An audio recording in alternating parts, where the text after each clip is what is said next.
खिशातलं कमरातलं 200 रुपये 100 रुपये 500 रुपये वाटेल तशी मदत हातात त्या ठिकाणी देत असताना माझ्या वडिलांनी जर काय कमवलं असेल तर माझ्या वडिलांनी माणुसकी त्या ठिकाणी कमवली आणि त्या प्रतिकूल अडचणीच्या काळात ही जी लढाई लढतोय अडचणीच्या संकटाच्या काळात बदलून विधान वडिलांचं छत्र हरवल्यानंतर माझी विधानसभेचा त्या ठिकाणी पराभव झाला. साखर कारखाना काढून घेण्यासाठी देखील अनेकांनी त्या ठिकाणी प्रयत्न केला.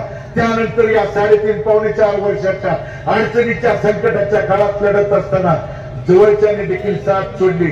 पण माझी साथ माझं कोच कुंडल म्हणून या मायबाप जनतेनं कधीच त्या ठिकाणी सोडली नाही. म्हणून उद्याची लढाई तुमच्या आशीर्वादाच्या जोरावर त्या ठिकाणी लढतोय बंधूंनो. मला माझ्या विरोधात कोण आलं कोणी काय बोललं याचं काही घेणं गेलं नाही. माझ्या शेतकऱ्यांच्या सर्वसामान्यांच्या स्वाभिमानाच्या साठीची लढाई आहे. आणि म्हणून 102 गावात जात असताना जवळजवळ 76 गावातल्या गाववानी वडीलधाऱ्यांनी लोकवर्गणी काढून त्यामध्ये आता सुद्धा तुम्ही बघितलं असेल 3-4 कोण सायकलचं दुकान त्या ठिकाणी चालवत आहे, कोण छोटा मोठा व्यापारी आहे, कोण मोलमजुरी करून जाणारी माझी माता भगिनी आहे, कोण कष्टकरी शेतकरी आहे. एका लहान मुलीने तर एका गावात येऊन सांगितलं मला खायला दिलेले पैसे येताना तुम्हाला 100 रुपये देते म्हणून हे त्या ठिकाणचं प्रेम सांगितलं. आणि या प्रेमाच्या जीवावरती मी लढतोय बंधूंनो. या लढाईत माझा बळी जाऊ देऊ नका एवढीच्या निमित्तानं तुमच्या समोर विनंती करतो.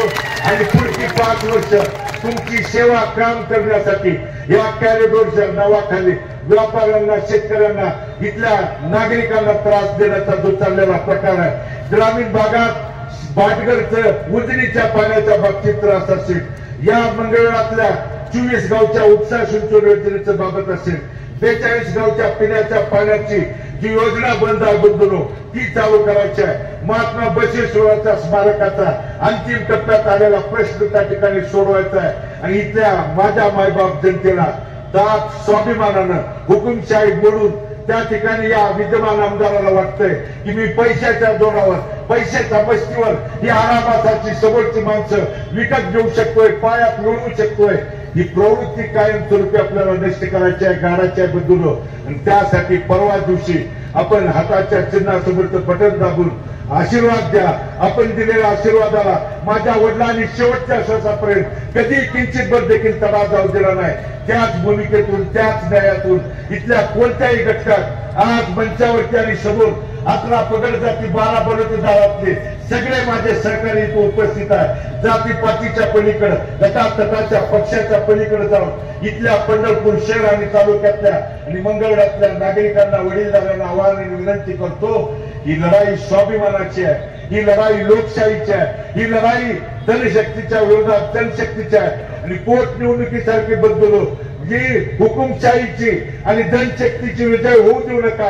आणि तसं जर झालं तर किती अन्याय अत्याचाराला आपल्याला सामोरं जावं लागलंय हे तुम्ही जवळून बघितलंय. आणि म्हणून आपल्याला विनंती करतो आणि आजच्या या सांगता समारंभाच्या प्रसंगी आपण बहुसंख्येनं उपस्थित राहिला त्याबद्दल मनापासून अंतःकरणापासून आपला आभार व्यक्त करून मी माझं मनोगत थांबवतो.